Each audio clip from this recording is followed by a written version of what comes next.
Well, it seems as though things can't get done when you're dealing with people with attitude problems, people who tell lies, and just flat out sluts. Nothing gets done.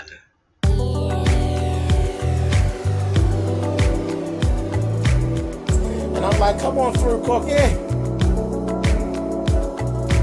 I want to put my soapbox. That's basically it. Let's talk about drag and all its forms.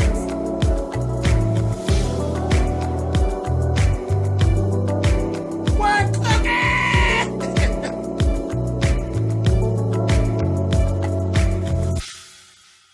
Like I said, nothing gets done when you're dealing with a slut, a person with an attitude problem, or a person that's just a liar in general. And this is what basically went down in this episode. This is not going to be a very long review because we're going to cover it real quick. Okay, really sad thing right out off the top. Safari's uncle was murdered. He was stabbed to death and was found in his home. So that was a really bad situation. The one thing that he did get to see is that Dream Doll was actually there for him in his time of needing somebody to be there in his corner and being an adult about things. She actually stepped up to the plate, and that kind of, bad things have a way of pushing people together. So I don't know what's going to happen going forward, but it's just nice that she was actually able to be there for him. Before that ended up happening, he had actually got together with her, and she was telling him about the fight with Sophia, and he told her, "You need to let that shit go. If I'm gonna take you home to meet my family, you need to let all that bullshit go, because ain't nobody taking you to meet my mother and you on that fuck shit." So we'll see. We're gonna see what happens. Bree meets with Rich Dollars. He talks to her. She just still being unnecessary. She still got this whole chip on her shoulder thing about Bianca and all that. He basically told her, you need to let that shit go, so we can get something done, because nothing's going to get done.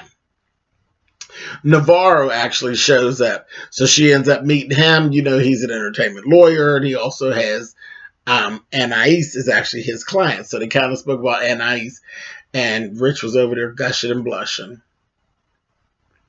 about Anais. Later on, because I spoke of a tramp when I first started this video. Who did y'all think it was? Anais met up with Rich Dollars off the record. So Navarro don't know nothing about it.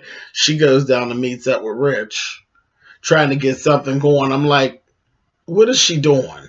And she was going back and forth, with her slutty ways, and saying to him, you're not trying to steal his artists, and this, that, thing, and the other. And I'm like, Rich, she ready to have you up in some bullshit. You and Navarro ain't gonna be getting along.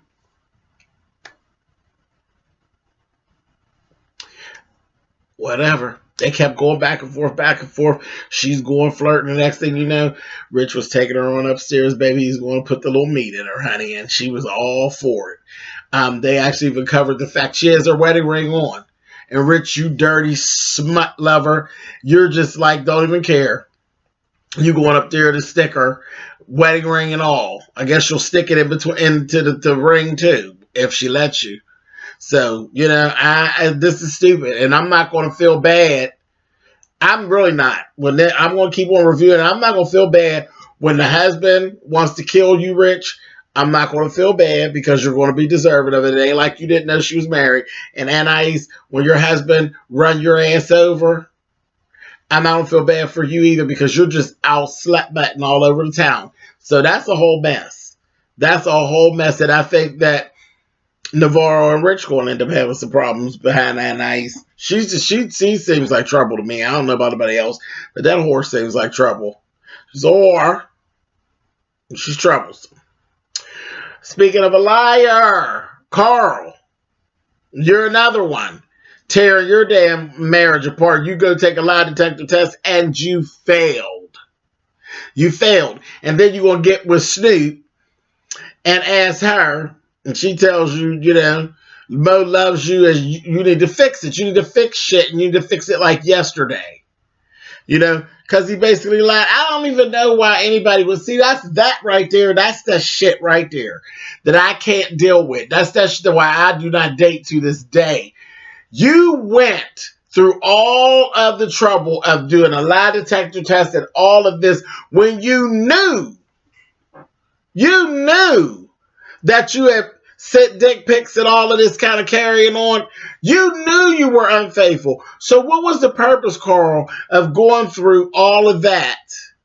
Spending money and all of that to have to prove that you are a liar. What is the point? See, that's what I don't understand with people when they do that shit. When you already know you're wrong, why we got to do all this extra shit?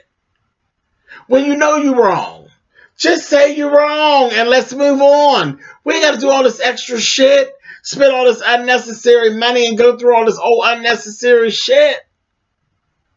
Fucking liar. A mess. I seen the picture. Child, of him with his little shing-along out, honey. And I see why Mo's acting so stupid. Tried to act like she didn't believe it all that time, honey. She was stigmatized. She tried to act like she didn't know.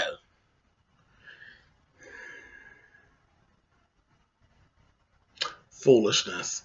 Straight cold foolishness. Anyway, Bianca meets up with Juju. Juju's basically, you know, it's that's always the narrative when it comes to Juju. Juju's trying to teach Bianca to grow up. She's rooting for Bianca. They really do. They see her as a little sister. Her and Yandy want her to grow up. Well, there's some shit going around. Bianca, she told Juju, you know, hey, you know, Yandy just seems like she don't have time for me, and I done some things for myself that she wasn't doing, and I just don't know where we're at because she just acts like she don't have time for me.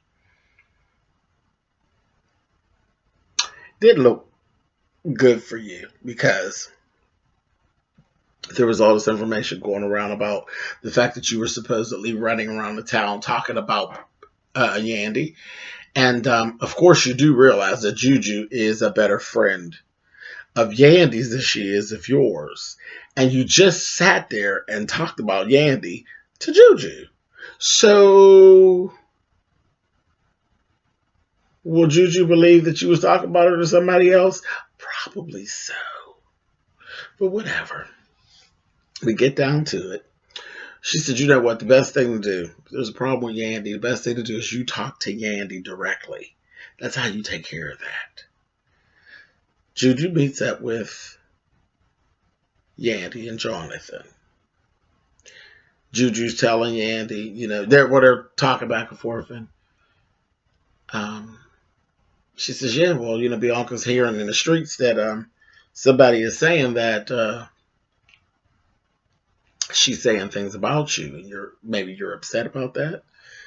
And Jonathan's like, well, you're damn right she's upset because I'm the one who told her that Bianca's been talking shit. Because a friend of his told him, and he went ahead and brought Yandy up on game, okay? So I understand the place that everybody's playing, but they all are coming up a bit messy. So Juju gets everybody together. Gets them all together. And I can tell that Juju didn't really even care for it. I don't think Juju likes mess. So I don't think she even cared for the fact that Jonathan carried the bone to Yandy, and wouldn't even give his source because it's a good friend of his. So that was that. So Juju brings everybody together. And at first Yandy said, I don't even want Jonathan to be there, you know, because they already know Bianca. But they all get together. Well, right away, Bianca doesn't know Jonathan and she was throwing shade. You know, she's throwing shade. So he made his presence known and basically told, you know, said it in the conversation, you know, I'm the one who told Yandy that you were supposedly out in these streets talking stuff and got her looking crazy. And no, I can't tell you who my source is, but my source is very reliable. Well, at that point, Bianca is Bianca. She blows up. But now where a problem is, Bianca, now y'all got to stop this now. Because at the end of the day, the first thing that came out of Bianca's mouth, well, you're a grown man, and this, that, thing, and the other. But then the second thing you did was jumped your little ass up in his face. I keep telling you, y'all can't have it both ways. You can't play the card that he's a man, he's a man, he's a man, but you're over here throwing things at him and wanting to hit him and be it in his face. You cannot have it both ways. You can't. Either you're going to be a woman and be a damsel in distress and shut the fuck up, or you're going to be a wild dog like, you know, an Amazon and go think that you can whoop him. You're not going to do both. You can't do both. It's one or the other. And don't pull the he's a man card after you throw shit at him if he come over there and smacks the fuck out of you. You know, she throwing ice and kicking drinks and carrying on. And Jonathan just was like, girl, whatever. Then she said, I have gay best friends and they're going to come beat you up. I said, oh, that's real grown up, Bianca. Now, in this whole situation, everybody wrong. Everybody wrong. Yes, Jonathan was wrong for carrying the bone because he didn't have to get in the shit. He just didn't have to get in the shit. Bianca, you wrong, bitch, because you guilty. Your ass was talking about Yandy, and the shit got back, bitch, and that's why you mad. Now, I can't uphold you on no mess, Bianca. You know I like you, but I can't uphold you on no mess. You was talking shit, and that got back to Yandy. Now, you sit up there and you deal with it. So, the last thing we saw after it all had blown up, you know, Juju was like, this is crazy. You can't do all this. You can't be running up on him. We're supposed to be sitting down talking like adults. But she didn't like blast her in front of everybody. She pulled her to the side and told her. And then Jonathan actually apologized. He said, I know how you feel. And if I was in your position, I probably would be snapping out and kicking shit over too. Because it's very messy. And I apologize for that. I really do. I'm wrong. I was wrong. I am sorry. And Bianca's sitting over there. The little kid in her just won't let her forgive it. She's like, you know, still got this attitude. And that's kind of where we broke off at. So, sure, knowing Bianca, she'll still hate Jonathan and have all this issue with Jonathan. And it's fine to have an issue with him because he was wrong. You know, for even getting in the shit that didn't have nothing to do with him. But all that, girl, you can't be fighting Jonathan. And don't expect him to fight you back. Now, stop it. Sit your ass down. So that's all that really basically went down on this episode. It was... Oh, last thing. DJ Self and Mariah Lynn.